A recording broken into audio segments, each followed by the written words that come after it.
Or even greater now. And I think one of the tragedies at the moment is the demise of the Green Party, because despite some people clapping their hands in glee, I think there are huge problems facing not just this country but the planet in general. And you know, more than ever, I think, you know, a sort of a green perspective on politics is needed. Capitalism, as both, well, Kerry put it very clearly, you know, it's all about inequality, you know, about greed and corruption. And there are a huge number of problems in relation to how capitalism operates and the problems that arise from it. But I think one of the most obvious ones is the destruction of the planet itself and the destruction of the environment and the destruction of humankind as we know, because we can't survive without the planet. And you have a number of key issues that we've seen over the last few centuries in relation to how things have changed dramatically. Climate change and global warming. You have also the whole issue of species extinction, and both from plants and animals alike. And we have seen in the last 50 years how, you know, the depletion of our stocks within the oceans has become a huge problem. And instead of addressing the issues of the depletion of our stocks, the sort of technocratic approach has been to look for other ways of going further out into deep sea and fishing in deep sea, where we don't know the long-term consequences, where, you know, currently you have a serious problem in relation to the types of fishing methods that are being used. They're basically where fish that maybe take 25 years to reach maturity. You also have the issue of nitrogen and the whole destruction of our waters in relation to huge problems. You have areas, complete dead areas of waters in the seas and in the oceans, which are going to be, you know, this kind of damage is irreversible. You know, we need to look at what we're doing now in relation to that. You have the acidification, and Alberto mentioned this in relation to the types of monocultures we have, for example, contribute to that. These huge coniferous forests with all of this acidification causing major problems to our freshwater lakes, etc., and also to the seas in general. And as these get to a certain level, when you get, as with climate change, there will be no way to push back. You know, so really the time is long gone when the issues need to be addressed. The same as in relation to the resources that we have, like water usage and how our waters are being used, and the fact that they are being completely mismanaged, misused, exploited, and, as we can see now with the current debates, where the ownership of these are being in the hands of multinationals. Like natural resources are being taken over by multinationals and then given to people at a very high price on their say-so. You have the whole issue of how land coverage has changed in recent times. You've seen the destruction of rainforests, the knock-on effect that also has in relation to other areas where no protection, where areas are being turned into deserts. You have, I mean, you can go on that when countries are in an economically good situation, they say, well, right, we can now afford to be green, but at other times when they're in an economic crisis and we can't afford. But ironically, the situation is that when people are in an economically bad situation, it's the time to look at green solutions. And when you think back a few generations, a lot of things that are being proposed now in relation to what you see Alberto talking about, they were kind of common sense things where you reused, recycled, you take the things that were there, you never wasted anything. And our generations that went before us, they were brought up with a mentality where you don't throw things away. Nowadays we live in a throwaway society, which has been encouraged by those who are making money from the more we throw away, the more they can sell us, and the more we buy, and the more problems we create in relation to the planet itself. But of course, the more profits that we make for these few, as Kerry said, the profits lie in the hands of very few on this planet. So, you know, what has capitalism brought us is brought us profit for a very small few, complete destruction of the planet as a whole, destruction of the obliteration of non-renewable resources, and of course the change in how we approach our life and how we think. You know, we have been conditioned to think in this way. The capitalists will say, well, look, we have much cleaner water now than we used to have because we've got sanitation, we've got plumbing, we've got etc, etc. We have better health care. People don't die of diseases they died of in the past. You know, we have easy transport around the globe. But you look at any of these issues, first of all, they all contribute to environmental problems. If you take, for example, transport and the survival of the planet, they're incompatible. Capitalism is just incompatible with the survival of the planet. Now, there are two solutions that have been put forward over the last few decades. One is the technocratic solution, technical fixes to the problems that we have as a result of capitalism and as a result of the environmental problems that we're facing. And the other is societal change, changing society. And I would just deal with the first one in relation to, the technocratical fixes. Now, there are a number of issues, and in fact, Alberto mentioned a few of those in relation, I think he was talking about biofuels. But every single one of the solutions that we're coming up with in relation to the environmental problems we face, if you take, for example, biofuels, that this will, decrease our dependency on fossil fuels. People can run their cars on biofuels, but you have to realise, and as has been pointed out by some development groups, the biofuels depends on mass single crops of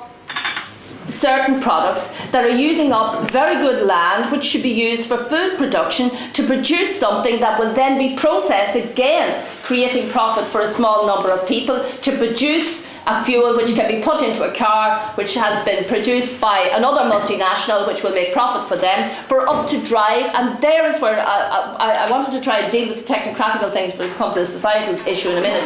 But this crisis, but the capitalists are not sitting back. They're actually exploiting the situation we're in at the moment. They're buying up what they can, and they're waiting for the next opportunity. There is no such thing in relation to the capitalist system where a crisis is not going to benefit them. They are going to ensure that it benefits them, and that's exactly what they're doing now. And as I said, with the nuclear industry, climate change is a godsend to them because they can actually use it to promote their idea that nuclear energy is a safe and clean energy. Environmental groups are campaigning on one side for the biofuels, and you have farmers maybe on the other hand campaigning as well for biofuels. They're doing it because they can see to make a profit in it, and the environmentalists are doing it because they can see it as a solution to one of the problems that they're trying to deal with.